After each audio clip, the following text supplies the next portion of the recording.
आज इस क्वेश्चन की डेप्थ में हम चलेंगे मिल करके, यानी कि आप जो मुझे अभी वीडियो में देख रहे हैं और मैं, हम लोग मिल करके इस क्वेश्चन की डेप्थ में चलेंगे और डीपली समझने की कोशिश करेंगे कि इस क्वेश्चन का क्या आंसर है।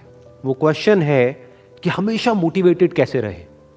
तो इससे पहले कि इस क्वेश्चन की हम डेप्थ में चले, मैं आपको बताना चाहूंगा एक ऐसी स्टडी के बारे में जो बहुत ही इंटरेस्टिंग है। वो हुई थी कोलंबिया यूनिवर्सिटी में 1998 में। एक प्रोफेसर ने इस स्टडी को किया जिसमें कि बहुत सारे बच्चे थे जो कि सारे 5th स्टैंडर्ड के थे और उनको पजल्स थी बहुत तरह तरह की सॉल्व करने के लिए। उसमें से कुछ पजल्स बहुत ही मुश्किल थी, कुछ बहुत ही आसान थी।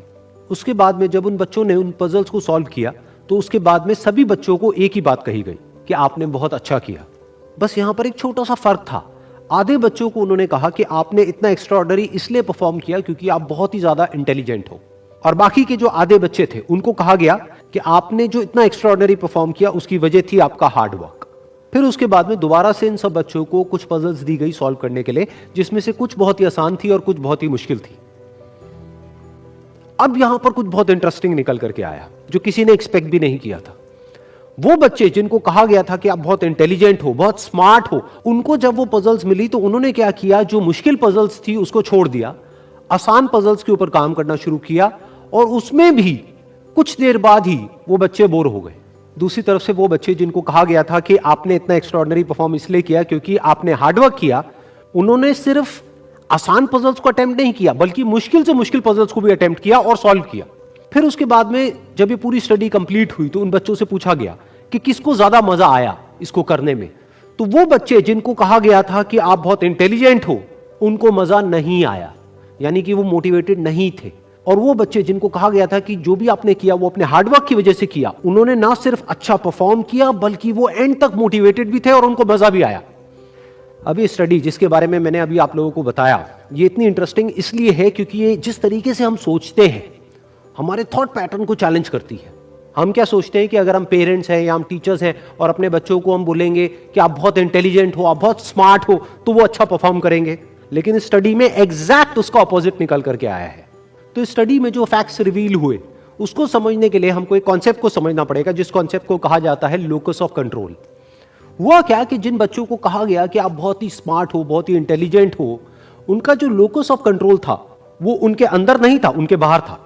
लोकस का मतलब है सेंटर ऑफ कंट्रोल, मतलब कि अगर वो स्मार्ट है, अगर वो इंटेलिजेंट है तो इसमें उनका खुद का कोई रोल नहीं है, वो उनके कंट्रोल से बाहर है।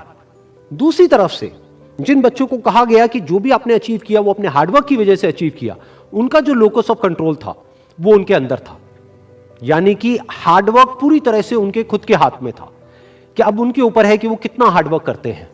और ये सिर्फ इस स्टडी में निकल करके नहीं आया है, इस तरह की और भी बहुत सारी स्टडीज हुई हैं, बहुत सारी रिसर्चेस हुई हैं जहां पर एग्जैक्ट यही चीज निकल करके आई है कि अगर हम खुद को हमेशा मोटिवेटेड रखना चाहते हैं तो उसका सिर्फ एक तरीका है कि जो कंट्रोल है वो पूरी तरह से हमारे अपने हाथ में होना चाहिए।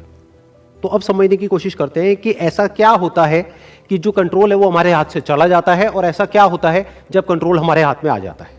जब भी हम एक्सटर्नल फैक्टर्स की बात करते हैं कि मैं ये नहीं कर पा रहा इस वजह से, उस वजह से, उस वजह से, जो कि मेरे कंट्रोल से बाहर है, तो हमारे हाथ से कंट्रोल चला जाता है। लेकिन जब हम बात करते हैं कि हम एग्जैक्टली क्या कर सकते हैं, जब हम अपनी कैपेबिलिटीज के बारे में बात करते हैं, तब कंट्रोल पूरी तरह से हमारे हाथ में आ जाता है। जब हमारा फोकस उन रीजंस पे नहीं होता है जिनकी वजह से हम वो नहीं कर सकते हैं जो हम करना चाहते हैं, बल्कि उस जगह पर होता है कि जिस वजह से हम वो कर सकते हैं जो हम करना चाहते हैं, तब हम अंदर से मोटिवेटेड होते हैं।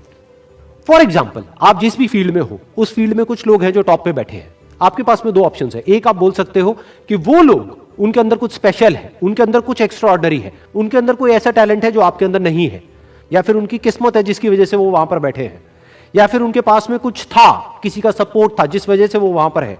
अगर इसमें से ऐसा आपने कुछ भी बोला तो आप फंस गए। अब आप मोटिवेटेड नहीं रह सकते उस काम को करने के लिए जो आप काम कर रहे हो, क्योंकि अब कंट्रोल आपके हाथ से बाहर है। क्योंकि अब अगर आपके पास में वो है ही नहीं जो उनके पास में है, तो अब आप वो कैसे बन सकते हो जो कि वो बन चुके हैं।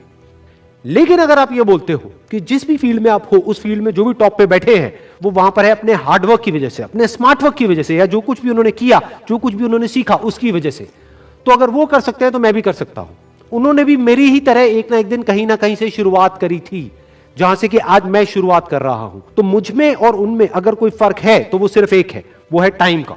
कि आने वाले 10 साल बाद या 20 साल बाद मैं भी उन्हीं की जगह पर हो सकता हूं या उनसे भी आगे हो सकता हूं जहां पर आज वो है, तो आप कंट्रोल पूरी तरह से आपके हाथ में है। तो हमारे पास में हमेशा ये दो ऑप्शन होते हैं, एक कि हम कंट्रोल को अपने हाथ से छोड़